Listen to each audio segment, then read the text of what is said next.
Line पर मेरे साथ जुड़े हुए हैं यश राय। जी यश, जी हाय, गुड नमस्कार। मॉर्निंग। कहाँ से बोल रहे हो? मैं नोएडा से बात कर रहा हूँ जी। Good morning. बताइए किस स्टॉक में खरीदारी कर रखी है और किस भाव पर? मेरे पास मैम कोचिंग शिपयार्ड है। ओके 251 शेयर के आसपास है और 2100 के रेट पर मैंने परचेज किया हुआ है। अब ओके। क्योंकि काफी गिर गया है, 200-250 हाँ, रुपए गिर बहुत गया। ऊंचे भाव पे खरीद लिया आपने तो यश। जी जी जी। कितना समय और देना चाहते हैं? 6-7 मंथ है अभी, मतलब इस हिसाब से 6-7 मैं। महीने और हैं क्या? ओके, चलिए। गौरांग, आपके रडार पे स्टॉक होगा। एक हफ्ते पहले हमने देखा फुत्सी का जो इंक्लूजन हुआ है उससे जो लगातार एक गिरावट का माहौल था वहाँ से निकलकर स्टॉक में तेज़ी तो आई थी, लेकिन यश कंसर्न ये है कि यश की जो बाइंग प्राइस है वो काफ़ी ऊपर है, 2100। तो 6-7 महीना ये बोल तो रहे हैं कवरेज में स्टॉक है, तो बताइएगा क्या रणनीति हो। धन्यवाद कविता, सभी को सादर प्रणाम और शुभ प्रभात हमारे तरफ से। तो यश की दिक्कत है समय सीमा। अगर आप निवेश की बात करें तो निवेश बहुत ही सक्षम और मजबूत कंपनी में है, इसमें कोई दो राय नहीं है। और अनिवार्य होगा डिस्क्लोजर देना कि कुछ सालों पहले जब आईपीओ आया था और आईपीओ के पश्चात हमने निरंतर इस कंपनी में निवेश की राय दी है। हाल फिलहाल जो हमारी कवरेज है वो अंडर रिव्यू है, लेकिन मैं कुछ स्पष्टीकरण यहाँ पर देना चाहूंगा जिससे यश को मेरे ख्याल से अपने निवेश की जो रणनीति है उसको लेकर के थोड़ी पारदर्शिता आ जाएगी। तो यश, पहले तो अगर आप रक्षा क्षेत्र में निवेश करते हैं तो आपकी समय सीमा 6-7 महीने नहीं होनी चाहिए, बल्कि 3 से 5 साल होनी चाहिए। इसका कारण यह है कि इनके पास ऑर्डर बुक तो मजबूत है, कामकाजी भी बहुत अच्छा है, लेकिन जिस प्रकार की कॉम्प्लेक्स प्रोडक्ट्स बनाते हैं, हाई टेक्नोलॉजी प्रिसिशन प्रोडक्ट्स बनाते हैं, तो उस परिस्थिति में अगर 3-6 महीने में 7 महीने का अगर आप समय देते तो उसमें कोई बड़ा परिवर्तन होने वाला नहीं है जो परिस्थिति है उसमें। तो अगर आपके पास की कोई पाबंदी नहीं है, आपको रुपए की कोई जरूरत नहीं है, तो मेरे ख्याल से अगर आप लंबी अवधि का नजरिया बनाते हैं रक्षा क्षेत्र से जुड़ी हुई कंपनियों के अंदर, मिसाल के तौर पर कोचिन शिपयार्ड, तो बहुत अच्छी बात है। दूसरी बात, ऑर्डर बुक भारतीय नौसेना से निरंतर आती है, विदेशी कंपनियों से भी इनके पास जो समुद्री जहाज बनाने के लिए आते हैं, रिपेयर करने के लिए आए, वो भी अच्छी बात है। जो ड्राई डॉक फैसिलिटी है कविता कोचिन शिपयार्ड के पास डाउन साउथ यानी कि दक्षिण भारत में, वो Asia, south east Asia Pacific में मेरे ख्याल से सबसे बड़े ड्राई डॉक फैसिलिटी है जहां पर समुद्री जहाजों की मरम्मत की जाती है। तो कंपनी अच्छी है, भविष्य बहुत उज्जवल है। दिक्कत है इनके समय सीमा को लेकर के। अगर ये परिवर्तन कर लेते तो मेरे ख्याल से इनको अच्छा खासा मुनाफा हो सकता है। ये मैं विशेष रूप में टिप्पणी नहीं करूंगा क्योंकि हमारी कवरेज अंडर रिव्यू है, लेकिन कंपनी बहुत ही सक्षम और मजबूत। बिल्कुल, तो ये है एक हमारे दर्शक हैं गौरव त्यागी, और इन्होंने सवाल पूछा है कि कोल इंडिया के शेयर को क्या करंट प्राइस पे बाय किया जा सकता है लॉन्ग टर्म के लिहाज से। गौरांग सर, मैं आपके पास आना चाहूंगा। कोल इंडिया लंबी अवधि के नजरिए से इन स्तरों पे खरीदारी करना चाहते हैं हमारे दर्शक। गौरव हैं सोनीपत से, बताइए क्या राय होगी इनको।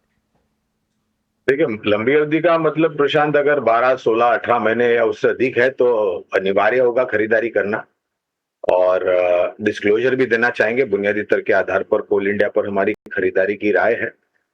600 रुपए के आसपास के बहुत ही साधारण से न्यूनतम लक्ष्य निर्धारित किए हैं, लेकिन जिस प्रकार से कोयले का उत्पादन बढ़ रहा है और कोयले की जो क्वालिटी बाहर निकल रही है वो भी काफी अच्छी है, जिससे इनको अपने ई ऑक्शन के द्वारा मुनाफा में जो रियलाइजेशन होता है वो भी अच्छा होता है। तो 600 रुपए के लक्ष्यांक के बुनियादी तर्क के आधार पर अगर नतीजे हमारी उम्मीद से बेहतर आएंगे तो उसको और भी परिवर्तन करेंगे ऊपर के तरफ। कुल अहम लेवल्स दे दिए गए हैं आपको गौरंग जी के तरफ से कोल इंडिया पर। इसी के साथ हमारे अगले दर्शक का सवाल ले लेते हैं। तो व्हाट्सएप पर दरअसल सवाल आया था इनका। ठीक है, सवाल तो आया ही था, साथ ही साथ लाइव कॉल पर भी जुड़ चुके हैं। हरिद्वार से राहुल सोम जी हमारे साथ शामिल है। राहुल जी नमस्कार, बताइए। यस, नमस्कार सर। बताइए राहुल जी। सर मेरा टैक्स मोरेल के शेयर हैं 886 के आसपास जी। 234 रुपए की खरीद है सर जी, और आपका नजर है क्या? तो ये पूछना था सर लॉन्ग टर्म का है। ठीक है, ठीक है। गौरंग जी, आपके पास ये आना चाहूँगा, टेक्समैको को रेल, एक और रेलवे स्टॉक यहाँ पर देखें तो इनकी खरीदारी से थोड़ा सा नीचे टूटता हुआ तो नज़र आ रहा है। अगर इसे हम जुलाई हाई से देखें तो वहाँ से तो 30% गिर चुका है। इतना गिरने के बाद क्या इसकी वैल्यूएशन वाइज या यहाँ पे कुछ अट्रैक्टिवनेस नज़र आ रहा है स्टॉक में? यश, मेरे ख्याल से रेलवे से जुड़े हुए स्टॉक्स और रक्षा क्षेत्र से जुड़े हुए शेयर्स, इन सभी में हमने 15, 20, 30, 35, 40% के आसपास की गिरावट सर्वोच्चम स्तर से आती हुई दिखी है। लेकिन जब आप गिरावट देखते हैं तो मेरे ख्याल से ये भी अनिवार्य होगा कि पिछले साल 1.5 साल में ये कितने चले। तो कुछ स्टॉक्स रक्षा और रेलवे क्षेत्र में से 50, 100, 150, 200 या उससे अधिक चल भी चुके थे, और ऐसे चलने के पश्चात मेरे ख्याल से थोड़ा बहुत मुनाफा वसूली की चपेट में आए, निचला स्तर बने, ये अनिवार्य है। लेकिन आपको ये देखना चाहिए पहले तो आपने जो शेयर में निवेश किया है उसका भविष्य कैसा है, और दूसरी बात, आपके पास समय सीमा कितनी लंबी है। अब मुझे नहीं पता इनकी समय सीमा क्या है, मैं ठीक से सुन नहीं पा रहा था, लेकिन अगर आपका नजरिया लंबी अवधि का है और रेलवे क्षेत्र में और रक्षा क्षेत्र में नजरिया कम से कम 2-2.5 साल या उससे अधिक होना चाहिए, जैसे मैं पहले भी बता रहा था। ये इसलिए क्योंकि लंबा समय लगता है ऑर्डर बुक को एग्जीक्यूशन करने के लिए। तो ये दोनों ही क्षेत्र में अगर आप किसी भी सरकारी कंपनी में निवेशित है या फिर निजी क्षेत्र की कंपनी में निवेशित है, भविष्य बहुत उज्जवल लगता है, क्योंकि जिस प्रकार से last mile connectivity, railway station का आधुनिकीकरण, नई गति से, तेज तीव्र गति से चलने वाली ट्रेन वंदे भारत तो लॉन्च हो चुकी है। बुलेट ट्रेन मुंबई, अहमदाबाद, मुंबई में मेरे ख्याल से आने वाले कुछ समय में आपको चलती हुई नजर आएगी। रेलवे ट्रैक्स यानी कि रेल पटरी का आधुनिकीकरण करने आ जा रहा है, जिससे और तीव्र गति से ट्रेन चले, और नेटवर्क बढ़ा रहा है। तो ये पूरा अगर समीकरण में देखता हूं तो ये दोनों क्षेत्र से जुड़ी हुई कंपनियां अच्छी लगती है। ऑर्डर बुक अच्छी है और मजबूत है, और नतीजे भी अच्छे आने के अनुमान है। नमस्कार, जरीना जी कहाँ से बोल रही हैं?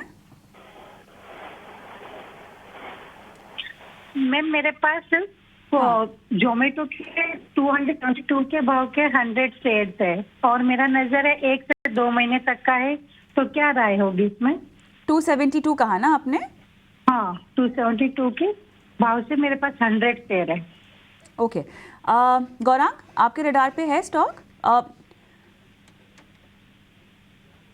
गौरांग? बहुत लंबे समय से है कविता, जब से अच्छा। ये लिस्ट हुआ नहीं था तब भी हमने आईपीओ नोट द्वारा लंबी अवधि के लिए निवेश की राय दी थी, और लिस्टिंग के पश्चात एक अच्छा इतिहास इसने बनाया है। तो जरीना जी को मैं कहूंगा, अगर आपके पास समय की पाबंदी वो ही नहीं है पूछना और चाहती हूँ मैं गौरांग, एक बार जरीना जी कितने समय तक होल्ड करना चाहती हैं आप? जरीना जी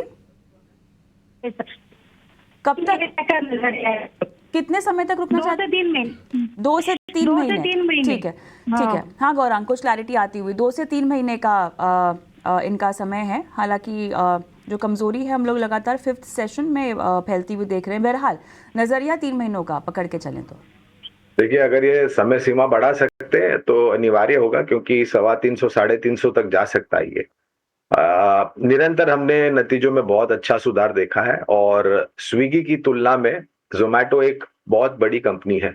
ऑर्डर साइज देख लीजिए, पॉइंट ऑफ सेल्स देख लीजिए, या फिर जो यानी कि ग्रॉस ऑर्डर वैल्यू की भी अगर आप बात करें तो जोमेटो आउट परफॉर्म करता है स्विगी को। स्विगी का आईपीओ आने वाला है अक्टूबर में, ऐसी कुछ बातें सुनी थी, लेकिन अभी तक स्पष्टीकरण नहीं आया है। तो कामकाज को लेकर के, नतीजों को लेकर के कविता, हमें लग रहा है कि 325, 350 तक जा सकता है, बशर्ते कि जरीना जी के पास समय की कोई पाबंदी नहीं हो। अगर 2-3 महीने के लिए इनको निवेशित रहना है तो मैं सक्षम रूप से टिप्पणी नहीं कर पाऊंगा, लेकिन बुनियादी तर्क के आधार पर परिवर्तन करते हैं तो लंबी अवधि के लिए काफी अच्छा लगता है। सीमा अगर थोड़ी सी बढ़ा पाएंगी तो आपको जरूर इसमें रुकने की सलाह दी जा रही है जोमेटो में। और सर मैडम जी, मेरे पास 100 शेयर है 1575 में अडानी पोर्ट के।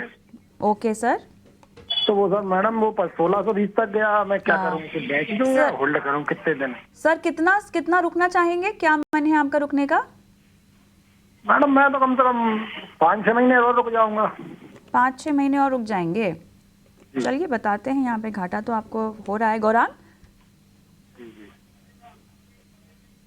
कंपनी तो काफी सक्षम और मजबूत है, इसमें कोई दो राय नहीं है, और अगर आने वाले समय में हमारा भारतवर्ष देश अगर उत्पादन क्षमता बढ़ती है और बड़ा उत्पादन क्षमता करने वाला देश बनता है तो आपको अनिवार्य होगा कि पोर्ट लॉजिस्टिक कंटेनर हैंडलिंग की कंपनियों की बहुत ही जरूरत होगी, अनिवार्य है।